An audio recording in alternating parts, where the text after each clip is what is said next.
But the awards are not the whole battle with commercial clients. Earlier this year, Richard Williams' Hollywood studio was commissioned to make a series of commercials for America's life and health assurance companies.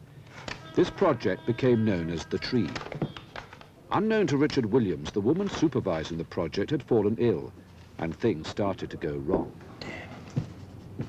The first thing I heard was a Friday night here. I was stumbling out at about 7:30, and the phone goes, and it's the Tree people from New York saying, "Williams, you get your goddamn ass here by 9 o'clock Monday morning."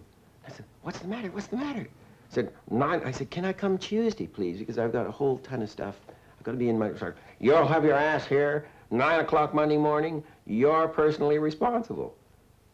So I said, "What happened?" He said, "The work is abysmal. It's terrible. The concept has died." So I had to go through 3 days, or 2 days, maybe it only seems like 3.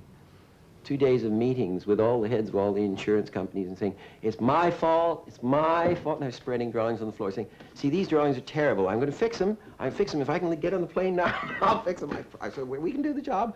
We've got an Oscar. We've got 150 prizes. Don't worry, we're the only people we can do it." And Georgine's been sick. She's been sick. And don't worry, don't worry. I carted the whole thing back and dumped it on all our people. Said, "Well, we're 6 weeks late. The agency has no faith in us. We now have to make a talent display," which is also a waste of time, because we had caused it by not starting right, because then you have to allay fear and incite greed and everything. So we did all that, and that took about 3 weeks. Think of... Oh, that's it. That's it.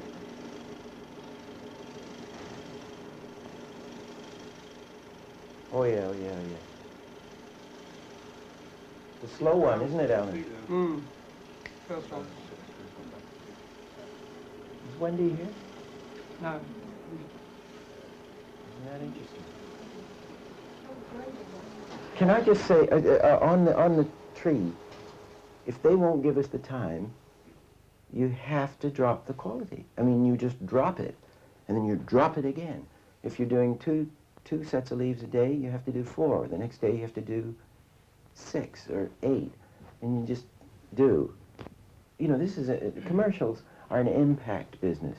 You're out to make an impact, and they're going to get a great impact with that film. I mean, it's a unique, trailblazing production. So, really, just belt it.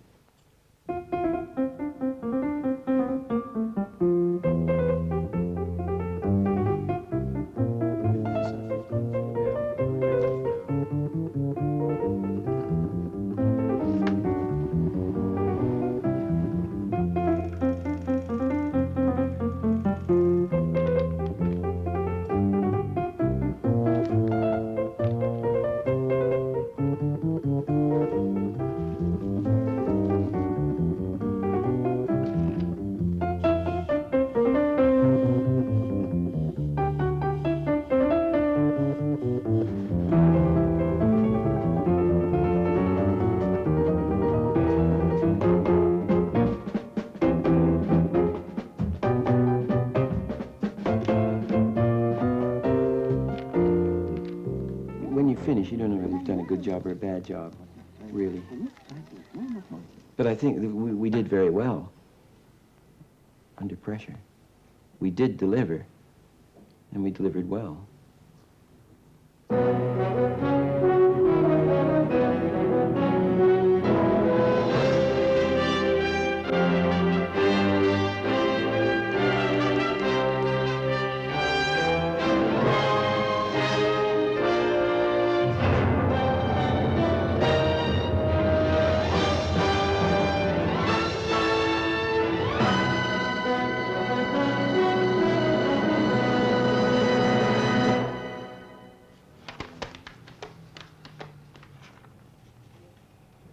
The money to finance The Thief Who Never Gave Up comes largely from work on commercials. But the pursuit of excellence has sometimes led Richard Williams to spend more on the making of a commercial than he receives as a fee. Also this year, commercial work has been more difficult to come by. To continue work on The Thief, Richard Williams' animator had to become Richard Williams' salesman. The private rooms of a well-known Soho restaurant became the setting for a series of lunches with advertising agencies, at which the animator had to sell his talents. Rusty Owen-Jones, newly hired for her organising ability, supported Richard Williams at these meetings. How much do you think the last year, all that's been going on in the last year, is due to you just not being around? Well, funnily, I crudely negligence, or is that unfair? Absentee landlord. In fact, the irony is that I have been around the last year, but I've been in my room, working. Mostly on commercials, isn't it? No, you weren't there. I wasn't watching all the production elements at all. I was hoping everything would fix itself.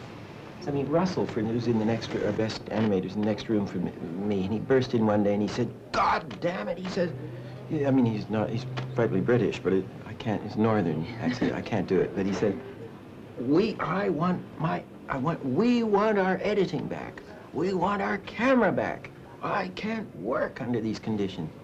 And I realized that those good people are in my place, and they trust me only because they know that the money isn't going on my yacht, which I don't have and never will, or, you know, the profits go back into the work, so they trust me. They were getting very cheesed off with me because Dick wasn't watching. But Dick finally got up and opened his eyes again, and that's why I got Rusty.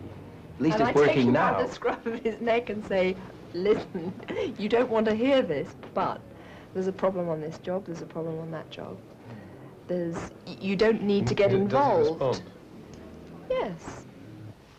This is really where you mastered the 2.5 dimensions.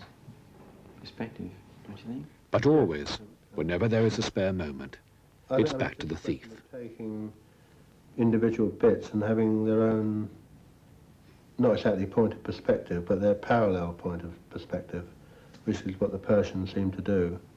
The last 3 years, we've been trembling on the verge of getting full finance. We've had some finance, and we didn't, until 6 months ago, we didn't do a proper budget. And then we got a very good accountant in, and we finally produced the budget, which is £10 million, or $20 million, which isn't ridiculously enormous for a movie, but for original material and an animated film, it's a big risk. It means the thing has to gross $60 million it has to be a hit. But it would take 2 years, wouldn't it?